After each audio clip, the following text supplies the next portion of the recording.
Hello, I am Zinfogel.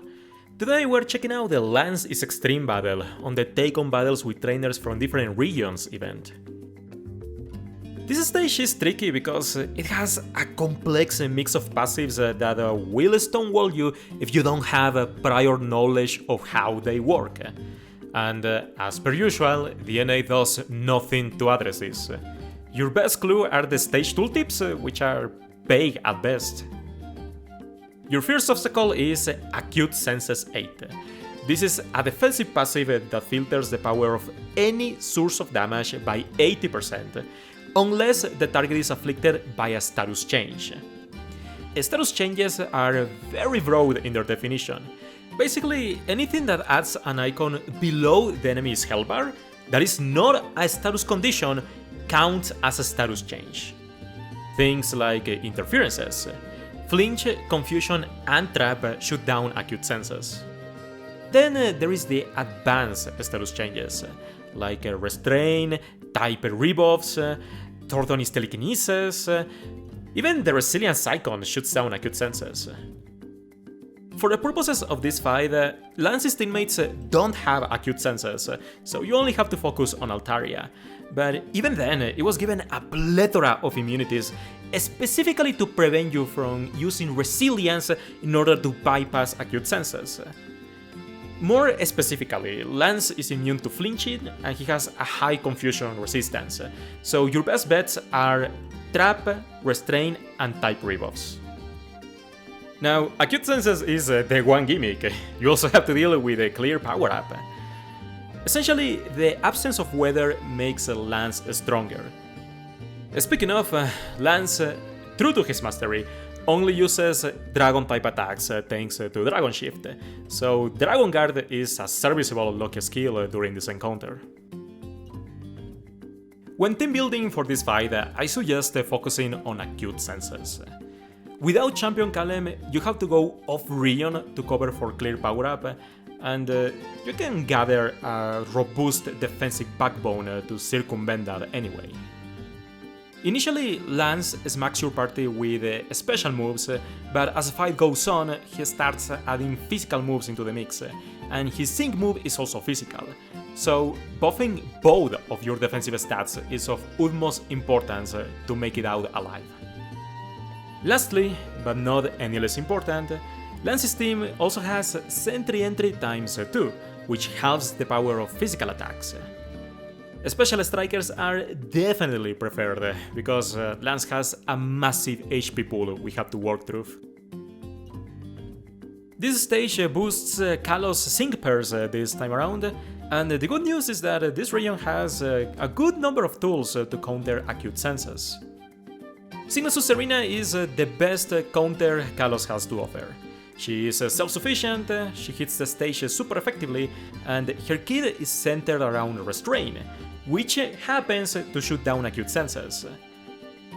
Like in Signature Serena, the next best striker is Drasna. She doesn't have a means of shooting down acute senses because poison doesn't count, but her on-type output is quite impressive for a general pool pair, so you could bring a utility pair who can handle acute senses and let Drasna have at Lance. If you cannot deal super effective damage onto Lance, you will have to put some extra effort because this battle is going to take a while. I suggest bringing damage dealers who have the roll compression to counter acute senses, but nothing is stopping a well-supported Helena or Clement. OG Serena inflicts a trap, but Lance is immune to sleep, so she cannot nuke him that well. Champion Serena is Water Rebuff, shoots down acute senses. Lush Kalem inflicts confusion with some consistency.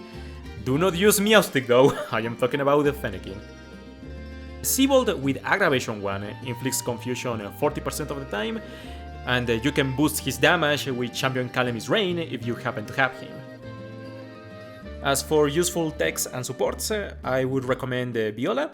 She has a good defensive matchup into this stage because she buffs special defense, she debuffs special attack, she debuffs attack by one stage upon entry, and Infestation inflicts a trap for some added acute senses utility. Both Shonen iterations have decent buffing kits, but more importantly, at 2-5, they can both grid attack trap, which allows them to counter acute senses. Champion Kalem has the distinct Kalosian honor of countering Lance's clear power-up. At 2-5, he can grid Brutal Swing Flabbergas 4 for a chance to spread confusion and counter acute senses.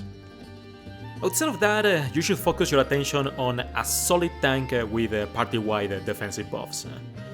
Sycamore is Sycamore, but his base kit cannot buff defense, so he needs some help with that. Evelyn has a fantastic defensive trainer move and plenty of recovery to work with. Dana is similar, but her trainer move is a little more selfish because she only has one big burst of recovery to work with. When it comes to Ofrion pairs, you can get very creative when countering acute senses, and even find the roll compression to handle a clear power-up. I was getting a little silly when testing. I tried out Event Victor plus Helena, because Event Victor can inflict confusion with Gobsmack 4, and he can use Max Guard to protect himself. But the biggest issue with Ofrion pairs is their fragility. Even if you shoot down Lance's clear power-up, they are still going to have a hard time tanking his fierce volley of attacks. So you should bring bulky options to not force yourself into babysitting them. An Ofrion support I like is BB Morty. He buffs defenses, offers a potion and Confuse Ray. Berta inflicts a trap, she buffs defenses and crit, she has endurance, and she handles clear power-up. I like her better than Blaine and Winona anyway. This stage was originally built for Anniversary Raihan, but he kinda has to fall back onto Max Guard to get by. Champion Leaf is fire rebuffs, shoot down acute senses, she can summon Sun for a little while, and she has great debuffs. Adaman is good for similar reasons, but his debuff profile is not as desirable for this stage. Fun fact, our Cynthia has Gobsmack 4 on her 2-5 grid to inflict confusion, and Sinasud Mina also has Flabbergas 4 on her 2-5 grid, which serves the same purpose.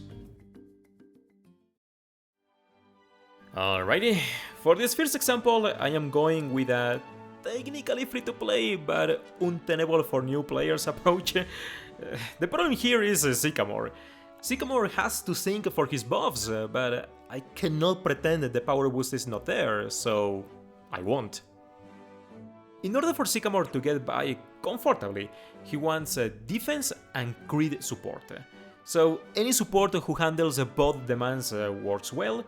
I went with the boosted Shield Doggo because it's a free-to-play option, and the Healthy Benefits 5 allows Hop to stick around to help with the sync countdown.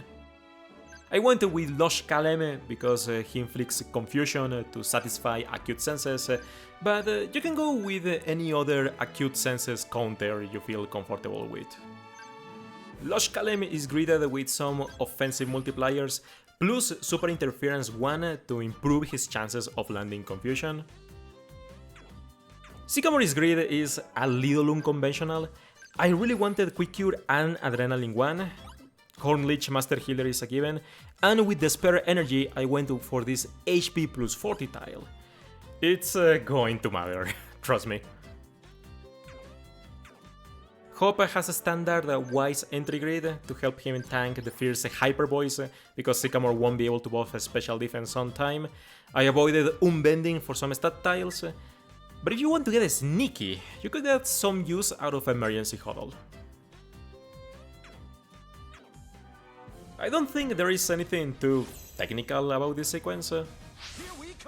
First off, you want to reset for a Hop trainer move point refresh 3, at least one, because Sycamore really wants plus 3 defense to handle Lance's Dragon Rush. If your Sycamore still has issues tanking, you should consider Dragon Guard as a lucky skill. You will also notice I am not using Sycamore's trainer move right away. I am saving it just in case Lance's second Dragon Breath decides to paralyze Sycamore. And here comes that Hyper Voice. Hop can tank that thanks to Wise Entry 1 regardless of range. You could use a potion to hit healthy benefits range and cushion the Hyper Voice better, but we wanted to conserve potions. Before Lance is sync move, remember to cast a potion on both Kalem and Hop because they need to be at max health in order to survive that. Do remember to pay close attention on whether Lance's confusion wears off. He has Listen Confusion 8, so he has very good chances of breaking out of confusion at any turn. That's why I recommend using Trap rather than Confusion, but this is what I am working with here.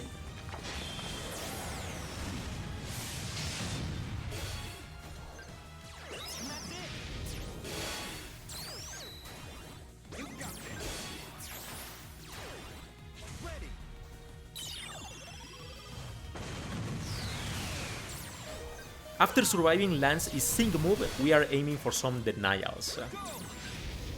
Given the turn order, after Lance uses X-Attack Call, Salamis is attacking next, so we'll have Sycamore aim a good old Moonblast over there.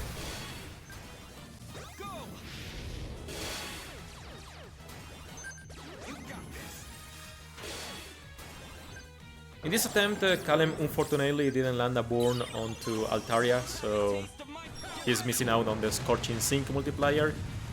And I also missed the crit, so I hit for a squad damage, but that's okay. On this turn, use Heat Wave to deny the Dragonite. At this point, Lance's damage starts getting out of hand. You have to deal with Dragon Rush, boosted by X-Attack Call, you have to deal with Hyper Beam. Hopefully Sycamore landed some special attack debuffs to make that easier to tank.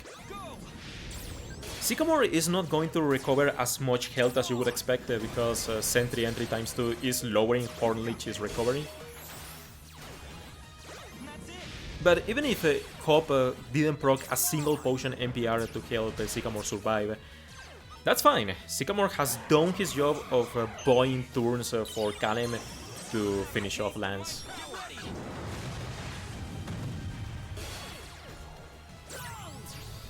And for good measure, we also get a swag Samacenta kill. I got a good giggle out of that.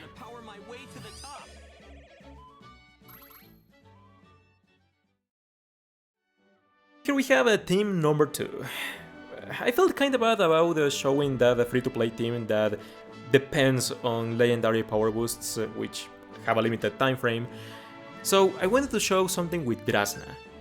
Drasna unfortunately is not yet available on Kalos Scout tickets, but if you happen to pull her during Anniversary, she can hard carry this fight.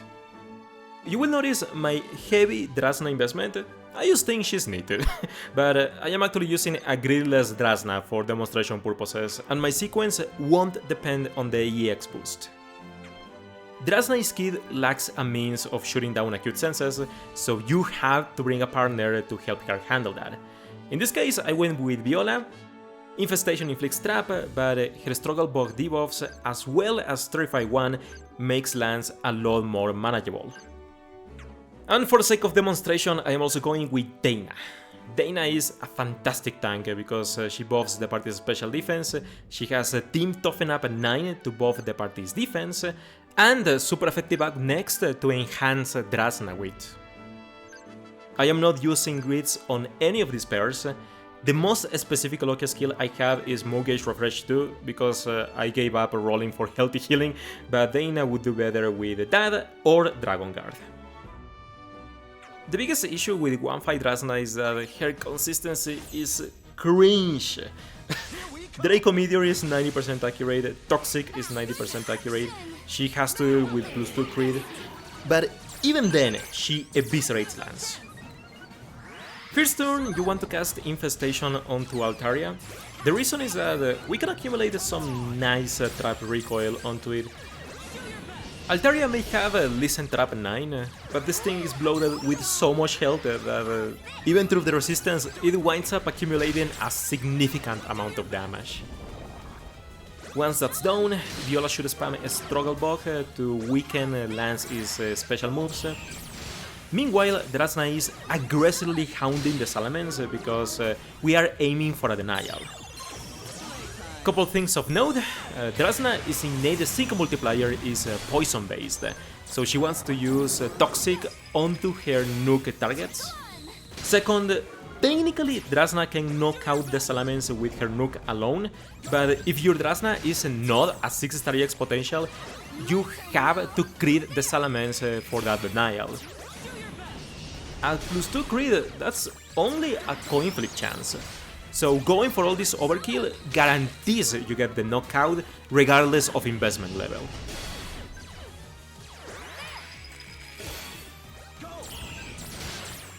Now, Dana's health range after tanking Lance's single move is a little tight for comfort.